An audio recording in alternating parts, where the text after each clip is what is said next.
David Edward and Janice Hisle discuss Janice's book, Submerged. Janice, how are you? I am doing really great. I'm really excited to talk with you today because I don't often get to talk about the writing process like this. Well, but as a reporter, well, I guess so. As a reporter, you wrote a lot, and there was a writing process there, and now you've kind of switched to becoming an author.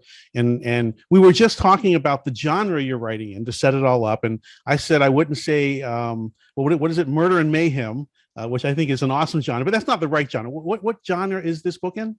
Well, I think most people would call it true crime, but narrative nonfiction is another word, or maybe new journalism, because I did take a journalistic approach to this story. Maybe not as quote unquote sensational as some true crime stories, because it was very focused on details, facts that are backed up by records, the journalistic approach. Well, and listen, and you didn't just decide to read a book on the journalistic approach. You have a background as a journalist for years, right? I mean, and Oh, then yeah. you transitioned that into kind of this new journalism, as you just said, or kind of going after true crime books, which is I used to watch. I should have brought up. There was a guy who was, I think it wasn't called True Crime. He had big thick glasses on, and every week they had a show where it was like this, and he would go over the case and everything. And they'd show the clips from the news and all that, and then you kind of find out what happened. I forget his name. He was very famous, but that's what this looks like to me. Okay, so yeah, I actually am not familiar with the person you're speaking of right Yeah, I now. know. I should have brought it up at all. Oh well, my wife will know. I'll ask her. I'll put the name across the bottom here when we put the podcast together. But so anyway, so what was it that inspired you to transition from journalism, which involves a lot of writing, into writing a book?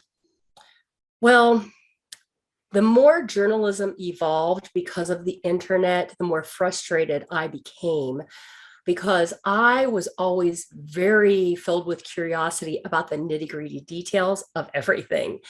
And the longer I was in the news business, the shorter they wanted you to write, the less time you had to do anything that was investigative or narrative style, the less space that was devoted to this. And just a practical matter, because of the internet, there were a lot of layoffs. I survived 5 rounds of layoffs, and I just was covering 9 counties by myself, breaking news. And I felt like every story was just quick, quick, quick. And my mind just kept stirring around with more and more and more questions that I never had time to answer, which to me was so frustrating as a writer. So I ended up leaving the news business, which broke my heart, figuring that, I just wasn't satisfied with writing a little tiny 2 to 3 sentences and say, oh, this will be updated when there's more information available. Guess what? Information never became available in a lot of cases because I was on to the next 5 stories. Right, right. Well, how long did it take you to write this book? Well, believe it or not, I struggled with confidence, despite the fact that I was in the news business 27 years. And I decided when I was a very little girl that I wanted to be a writer.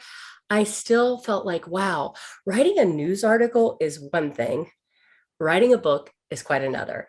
It's one thing to write an article and then maybe be subjected to criticism from the public, but then to maybe devote a year, year and a half, however long it would take. I just felt like that was very intimidating. What if I devote all of this time and effort to this book and nobody buys it? What if people think it sucks? That's a very real struggle. I think that if people are honest, a lot of people probably go through that, even in spite of having maybe a news background or a writing background. The confidence thing is for real. Yeah. And God bless my husband, because you know what he said to me? He said, Janice, it won't matter if you sell one book or 1 million books. What will matter is that you will write this story with the integrity it deserves, and as only you can write it. And he said that because I was the only reporter who covered all 3 trials, to my knowledge, every single day, and had a lot of inside information because covering the county where this occurred was my beat. Hmm. And I made it my business to know people and to know things that were not common knowledge. Well, why don't you give us the context real quick? The book's Submerged, but what's the basic story, true life story behind the book? So the true life story behind this book, we have Ryan and Sarah. They're a couple married for only 4 months when Sarah drowned in the bathtub. Suburban community, stuff like this doesn't happen here, etc. And when it first happened, a lot of people were extremely suspicious of the husband, which would be normal. The husband always does it, so to speak. I mean, is the conventional wisdom about crimes. And there started to be information come out fairly quickly that caused you to maybe think about this case a little differently. For example, Sarah had a history of falling asleep in odd places. She was only 24 years old, but yet she's falling asleep in daylight at the Cincinnati Bengals game. She is falling asleep at a bar when she had had hardly anything to drink based on witness accounts. There were just odd things about her health that were never investigated. And believe it or not, this did come out somewhat during the trials of Ryan Widmer, that there are quite a few medical disorders that the first sign of an inherited disorder in a family could be an unexplained drowning. So either we have murder and he did it because there aren't any other suspects. But I like to say there is another suspect, and the suspect is an unknown medical condition that because the tests just were never done, not while she was alive and not after her death. And a lot of people blame that on maybe possibly a rush to judgment by some people who were involved in the investigation, maybe developing tunnel vision. And so that is the setup here. No one else was home, no sign of an intruder. But interestingly, something that didn't come out until this case went to trial, and this is one of the most baffling things to me. How does an adult male drown an adult female and leave no scuffed up elbows, knuckles, knees? Fingernails weren't broken on her from fighting back. There was not a scratch, not one scratch on him, and he was in his boxer briefs when he called 911 to report that he'd found her unresponsive. So I think that's a fascinating scenario. And the trial even involved a man who had been nominated for a Nobel Prize for his work with Christopher Reeve's Superman, how he became paralyzed. So this is a brilliant man. And he was an expert in human factors, meaning how humans relate to their environment. And he actually did kind of a whole scenario that showed there was no way to create the pattern of injury and non-injury under the scenario that the prosecutors and other officials were suggesting had happened here. So it was very fascinating. That is fascinating. And I hear one of the things you mentioned was rush to judgment, and we always think we're so sophisticated now, not like we used to be. Kind of, that's just like our I guess our worldview. But this is very recent. This is a very recent case, isn't it? Well, it actually occurred originally in 2008, and Okay. it went to trial, like I said, 3 times. The reason that happened, a lot of people kind of wonder, why would that happen? Well, it's because in the state of Ohio, where this trial happened, you do have to have a jury make a unanimous decision, either yes, guilty, or no, he absolutely did not do it. So first trial, he was convicted, but then it came out that there was jury misconduct, instructions that were not followed. A juror came forward and described some experiments that were done by jurors about how long it takes a body to air dry. And this was not scientific testimony, obviously. So that led to trial 2. Yeah. Trial 2 resulted in a hung jury, meaning that some people were sticking to their guns, that he did not do this, or I don't feel comfortable enough with, I'm not beyond a reasonable doubt is the standard. And then so that resulted in trial 3, where he was then eventually convicted. And to this day, Ryan Widmer protests his innocence. And there are a number of people who are on his side about this. In fact, when Ryan was first convicted, there were actually community rallies. Free Ryan Widmer became a movement because a lot of people who were following this, it was being live blogged and very heavily covered by national media. Dateline NBC did a feature on it. And people thought, there isn't enough evidence here to convict this guy. And what was stunning to me is when I interviewed some of the jurors, I asked very open-ended questions, not loaded questions like some journalists tend to ask. I simply said, can you please tell me what were the main reasons that you convicted Ryan? And I was shocked at some of the answers. Right out the top of these jurors' heads, they said, I didn't like how he sounded on the 911 call.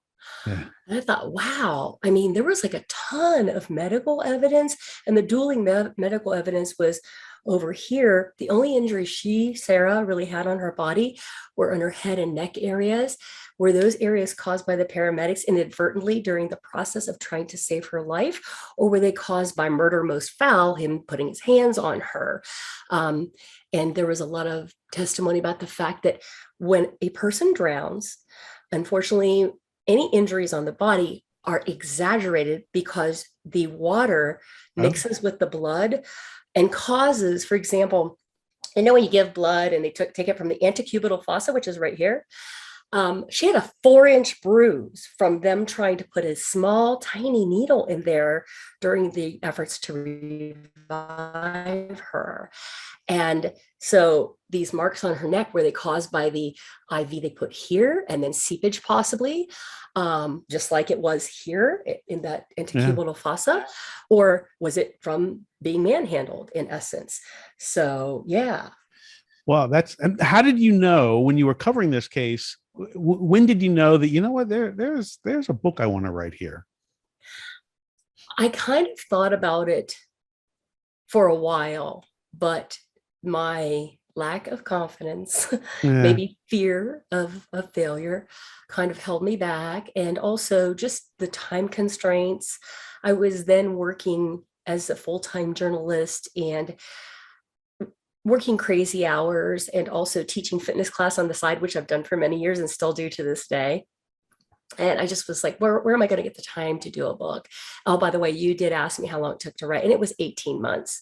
Okay. And so it was pretty solid 18 months of work. And I knew it was going to be a while, but it actually surprised me how long it really took. And so, yeah, that was my process.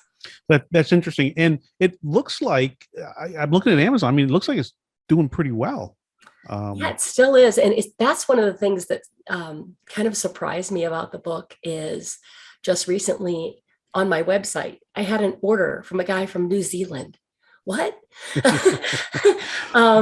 Well, true crime is really interesting, though. I know, we can new journalistic, narrative, nonfiction, whatever you want to call it. It's true. This stuff is wildly interesting, and you are culturally a journalist who understands journalism. We don't want to get too much into lamenting kids today and all of that stuff, but there, you verify sources, right? You have to be skeptical. There's all kinds of things you do to come up with what you think the actual narrative is, not the one that you think is a headline clicker or clickbait and all that stuff. And you did all that in this book, and you kind of dissected the case, I guess, or whatever you want to call it. And it's a wildly fascinating and interesting, and well, it's tragic either way, I guess, but it's either tragic or doubly tragic of a story, right? I mean, it's a compelling story. Yeah, and this case has so many interesting angles and aspects to it, because it is a couple that is like your boy and girl next door. And there was no history of fighting in public. In fact, they were so lovey-dovey. It was almost like, oh, really? Look how sweet these two are. It's almost too much so sweet. And so there was not that history, which we hear in a lot of the true crime cases that typically make the news. So that was an interesting element. And another thing that was just so strange is the fact that the community came out and supported him the way they did, because usually if someone's convicted, the public just says, well, of course the dude did it. Of course he deserves to be Yeah, convicted. we all assume that. Right. And he was just an ordinary Joe kind of going through life and just trying to find, his way in life as a newlywed, 4 months married. Well, so what's the moral, or what's the lesson of the book? The lesson of the book, to me, one of the most powerful lessons of this book is things may not be as simple as they appear. Because initially, if you just describe the bare bones facts of this case to someone, lady drowns in bathtub, husband the only one there, of course he did it, right? No sign of, forced entry. But then when you start to find out some of these medical questions that were never answered, and one of the things you asked me earlier that I didn't mention that was absolutely surprising, you would think after 3 trials that all of the evidence would be out on the table. It blew my mind when I found some things in his lawyer's files with his permission that had never come out during the trial, and I think could have really made a difference possibly to the jury. And one of those things was, how weird is this? In addition to all the strange things about Sarah's sleepiness, these were some notes that I verified that Ryan Widmer wrote shortly after he was arrested. And it was his lawyer telling him, hey, write this whole thing down as best you can remember right now. He mentioned that before she went upstairs to take her bath, she was walking on her tippy toes, as she often did. That just doesn't seem normal, right? I mean, just logically. And then when you find out that some of the disorders that were suspected but never tested for, partial paralysis of the feet and legs can be one of the things that leads to an unexplained drowning. Wow. That's it's insane. It's just one, what is it? What's this saying? There's 1,000 stories on the city streets, or, it's just one of, many, many, many stories out there. So has anything surprised you about the release of the book? I mean, it's been out now since 2019. Is that right? Yeah, the fact that people are still very interested in this case. I'm still being asked to occasionally do public presentations, and I am told by the organizations who book me to come and speak, wow, this is the best attendant, pre-COVID, that we've had in a long time. People are still very fascinated because it is one of those, maybe we never will know. Right. Definitively. Some people just think, okay, of course he's convicted. He had his chance, 3 trials, shut the door, move on. Yeah. But other people, they still ruminate. And that is why I was compelled to write this story, because I had unanswered questions, even though I covered all 3 trials from gavel to gavel. Yeah. I just couldn't get it out of my mind. And I live close by where all of this. Okay. Right. And so my husband did say to me, my gosh, you think about this case constantly. Quit your job, write your book. You will never forgive yourself if you don't. Yeah. And 3/4 baths are fine. morbid humor. A little bit of black, gallows humor here. I was in the process, my now husband and I, we were in the process of building a home, and we don't have a bathtub in the master bath. Sure. Yeah.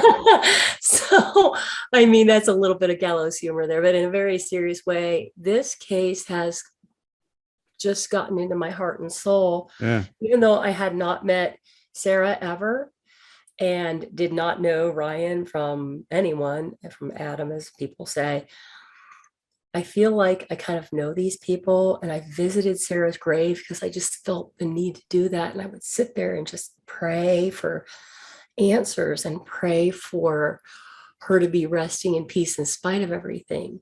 And I would pray for answers at the prison. And there was actually a time when I went first to Sarah's grave because it was on an anniversary of her death. And then I ended up going to visit Ryan at prison. And the dichotomy just struck me, that the tragedy of 2 young lives just absolutely, she's dead. his life is, he could spend the rest of his life in prison. Wow. Yeah. But there are a lot of people who do believe in him still, in spite of the fact there are also a lot of people who think he did it. Right. Well, so is this the first of several books on different cases? I mean, is this something you're now going to start pursuing? Interestingly, I thought of myself, this is something I would like to leave with writers, not to pigeonhole yourself would be one piece of advice. Because after I was like, hey, I covered mostly crime in the journalism business, and now I'm established as a true crime writer. This is going to be my genre. Yeah. Lo and behold, I got an opportunity to write a biography. So I was hired to write a biography. And then I got hired to write 2 more books. One is a family history, which is not going to be sold anywhere. It's like being done as a family keepsake. And the other book, which is in progress right now and won't be released probably till next year because of COVID-related publishing delays and things, is a memoir of a lady's fight for justice for 2 decades for her abused children. Wow. So it kind of combines my first book, the true crime, with the biography. Yeah. And I'm writing it in her voice, but with credit to me. So these are deep topics. I mean, right? Oh, yeah. Yeah. So don't pigeonhole yourself and think I'm just a true crime writer or, fill in the blank. I just write about history, even though that might be your passion. If you have an opportunity that comes to you, it might actually really open your eyes and make you, quote unquote, more marketable, if that's what you're looking for, to spread out to other genres that you didn't expect. And that's certainly what happened for me. That's exciting. Well, good for you. Good for you. Well, tell you what, if you do have another book come out, when this next one comes out, let me know and we'll catch up and see how it's going. And of course, I hope justice is served here. I don't know enough to pick a side or anything, but it sounds like it's just so terrible.